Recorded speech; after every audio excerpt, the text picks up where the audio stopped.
Over the last 50 years, Cuban doctors have saved millions of lives in Latin America, Asia and Africa. Now, for the first time, a Cuban medical brigade is on the way to Europe.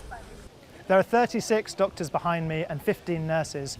I've spoken to some of them over the last couple of hours, and I can tell you they're very proud. They insist they're going to Italy of their own free will, but many of them are very nervous.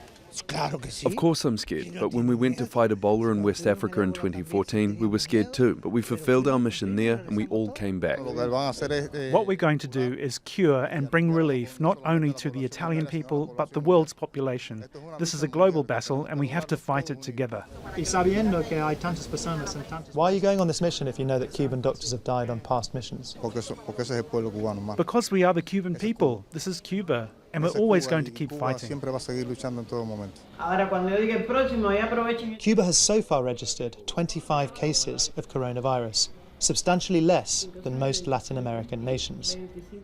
The country prides itself on its preventative healthcare system and boasts one of the highest doctor-to-patient ratios in the world. But the country's fragile economy is highly dependent on tourism, and authorities only announced they would restrict entry into the island on Friday. We're not closing the border, meaning what we're doing is regulating entry into the country of people, except those that are residents of our national territory, who are not only our countrymen, there are other foreigners that reside in Cuba permanently, or some who, because of their work, are here for several years. Cuba is lending Italy these medics at no cost, but for over a decade, the leasing of doctors and nurses has been the island's top hard currency generator.